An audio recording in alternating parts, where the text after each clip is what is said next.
Good evening, everyone. So the topic that I've chosen to discuss tonight is orthodox gender ideology in sports, specifically how mainstream sports reaffirm this orthodox gender ideology. The reason kind of why I chose this topic is because, I was an NCAA athlete. I was a softball player. This past summer, I was a baseball coach for a 15U baseball team, and I was the only female that I saw all summer, the only other female coach. And then, as you know, I'm a female strength and conditioning coach, and there are not many of us. So I think that my experiences, my own personal experiences, have led me to see that there is really, this gender ideology really does exist. And yes, we have made progress, but sports also still very much reinforce this gender ideology. So kind of my goal in this video is to talk about Coakley's viewpoint and what he says about gender ideology and sport, discuss a little bit of other literature on it, and then relate this specifically to the field of strength and conditioning and female coaches in my industry. So first and foremost, what is gender ideology? So Coakley says gender ideology is interrelated ideas and beliefs that are widely used to define masculinity and femininity, to identify people as male or female, to evaluate forms of sexual expression, and to organize social relationships.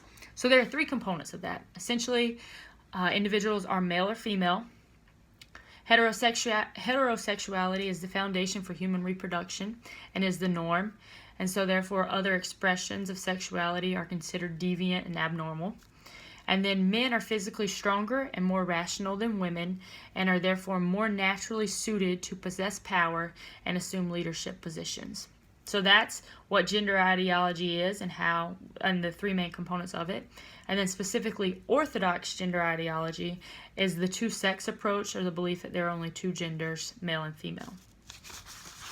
So there are three ways that Coakley discusses that sport reinforces gender ideology. First and foremost, sports are male-dominated and they're viewed as masculine and a way for men to establish and to display their manhood.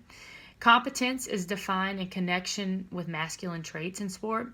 So even female coaches, administrators, and officials are considered capable when they do their job like a man would do it. So I have a personal example of that where I had a coach tell me, and I know the coach didn't mean anything, I don't think the coach meant anything by it or really understood how it came off, but I was told that I was doing just as good of a job as a man would do. And that's where it's one, why is there a comparison? Why can't it just be said that I'm doing a good job as a strength and conditioning coach? Why am I being compared to a man? So that really stuck out to me and highlighted, okay, this is a thing. This is very much prominent. It's very prominent in our industry. And then sports are also male identified. So sports are a man's world. And that's why women's events such as the Women's World Cup, the Women's Final Four, the Women's College World Series, that's where they're classified differently because the main events are the male events and they're just the World Cup, the Final Four, the College World Series. The women's events are classified separately. And then lastly, or thirdly, sport reinforces gender ideology because they are male-centered. Men's lives are typically the focus of attention in media, sports stories, and events. They're centered around male athletes. So sports reaffirm the male-female difference in that sports are one of the only activities in society and culture in which that segregation based on sex is expected, it's accepted, and it's mandatory. And that's because of the belief that females are weaker than males and need to be kept separate and protected from them. So sports actually also celebrate masculinity. Sports are where boys learn the language and meaning of manhood. Bodily performances of male athletes, such as an athlete who works hard and commits and dedicates his time, he's considered a warrior and is considered superior to a woman. Great athletes are now, as Coakley mentions, great athletes are now the kings of the jungle, and male athletes have now displaced soldiers as the masculine ideal. So not only do sports celebrate masculinity, but they also legitimize male power and dominance. Strong women threaten people who uncritically accept dominant gender ideology.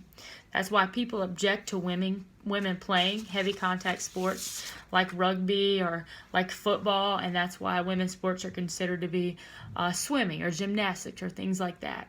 Also, men control much of the power in women's sports, whereas women control practically no power in men's sports. So if you think about sports in general, typically even women's sports are coached by men. Men's sports are coached by men. So there's just a big imbalance of like the power control in sports. So another study that I looked at by Messner in 2015 actually highlighted and reinforced that sports actually do reinforce gender ideology. So in this article, Messner differentiates between hard essentialism and soft essentialism and highlights how a shift has happened in the U.S. since the mid-20th century, but how there is still separation, and then kind of poses the question, is separate ever equal? So the hard essentialism is basically the same thing as the orthodox gender ideology. So that says that there are two genders, male and female. Heterosexuality is the norm and the standard, and then men or women are separated in both public and domestic settings, so they're separate. Soft essentialism occurred after the mid-19th or the mid-20th century, and it's post-feminist movement where women now have the opportunity and the choice to play sports due to things like Title IX coming about, but they're also still kept separate based on differences between male and female characteristics. So then the question is posed, can separate ever really be equal? So in this study, Messner goes on to interview some youth coaches, and it revealed that while coaches embrace the idea of equal opportunity among males and females, they viewed males and females differently based on character traits and the nature that they believed existed for males and females, and this led to different coaching and treatment for males and females. So girls were seen as more complex, emotional, and easier to form teams, whereas boys were seen as more aggressive, simpler to deal with, and more competitive. So this shows that even at the youth level, sport coaches are going into working with these athletes with their own ideology of how they're going to act and how they're going to behave and interact. And because of these beliefs, because of this gender ideology, this is leading to different treatment of male and females, even at the youth level. So I'm going to go on and talk a little bit about how this relates to my industry and being a female strength and conditioning coach, and why there are so few of us in our industry, and how gender ideology leads to this or is causing this. So O'Malley, in a study in 2018 called Female Coaches in Strength and Conditioning, Why So Few, kind of talks about women in coaching and why this is a thing, why there aren't that many women in coaching or specifically in strength and conditioning. So despite elevated participation of females in sport, the percentage of female coaches has actually decreased over the years. O'Malley highlights 4 barriers to coaching for females. So one of them is societal. There's a lack of acceptance of women in coaching. So that goes back to the gender ideology that coaching is a man's thing, sports are a man's world, men are competent, men should be in charge. Secondly, organizational. So job advertisements are often designed to attract male coaches rather than female. So they highlight kind of male characteristics or what they think males would appeal to males, and it kind of markets more to the male side of things. Third, interactional. There's a lack of networks, which I'll go on and talk a little bit more about the old boys network, but the idea that because there are already so many men in coaching, and that's what most of the coaches are, they're mostly male, there's a lack of networking for females to even get into the industry. And then fourth, there's personal, so self-exclusion, family conflicts, and burnout, and own personal conflicts among females is another issue or barrier to females getting into strength and conditioning.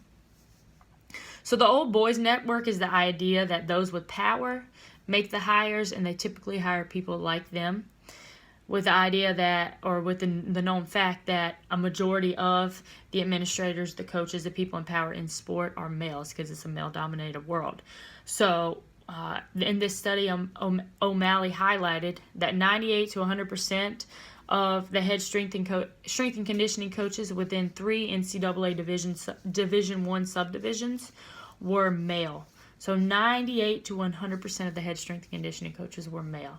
that just goes to show you, like, there's not, I mean, that was head, but there's just not a whole lot of coaches in this industry.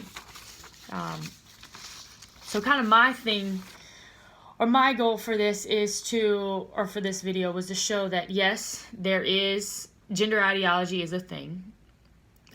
And sport, even today, even though we've made progress and things have happened to move us forward, it's still separate. Male and females are still viewed as separate. We're still classified differently based on our characteristics. There are still these beliefs that women are more emotional, men are more aggressive, men are more competent, men should be in power. And that is one of the reasons why, like I said, I chose to discuss this topic, because I've witnessed this firsthand. As a female baseball coach this past summer, I literally had a baseball team in another dugout roll the ball over to our dugout, in which I picked it up during a rain delay, and it said, baseball is for boys, so that I shouldn't be a coach for my boys team. As a female strength and conditioning coach, like I said, I have a lot of people that don't really understand why I chose this industry, because there's not a lot of women in it, and they feel like it's a male thing. And so I am, one of my teams is baseball and men's volleyball, but baseball I have up to 40 guys in a room at one time. And yes, that was something I was nervous about, because it's just not something that's seen a lot of, and I didn't really know how the guys were gonna act and react around me. O'Malley also highlighted in that study that I mentioned before, that when males are asked what gender of coach they would prefer in strength and conditioning, a majority said that they would prefer a male, whereas when females were asked, they said they didn't have a preference. So that just shows that there's like this bias that's already being created, in which male athletes want a male coach, and that could lead to issues with respect, with athletes not buying in. So it's like at all levels that there is this ideology, there is this belief that females don't really belong in this industry. My hope and my dream is that, or I guess what I'm trying to do here is, one, I want to set a good example. I want to be really good at my job. I want to continue to grow and improve, but I want to be one of the top names. And I look up to like Andrea Hootie, who is now at Texas. She was at Kansas. She's the head strength and conditioning coach for Texas men's basketball. So she's a hot shot. She's a big deal. I want more women, more big names to be, female strength and conditioning coaches. I want to be one of those names, and I want to do more. Yes, we have made improvement, but I know that we can improve so much more. There's so much progress and growth left to be made in this field, and I want a higher percentage of coaches in this industry. I want us females to come together. I don't want there to be this segregation between males and females. I want it to be seen as, okay, this is our industry as a whole. We're all individuals. We're all human beings. And I hope that one day, down the road, that I'm able to see that happen. All right, so that's all I have for you. I hope you learned kind of more about gender ideology and were able to see how sport does reinforce this, see how we have made progress, but see that in industries and coaching that there is still, this issue. All right, thanks. Have a good night.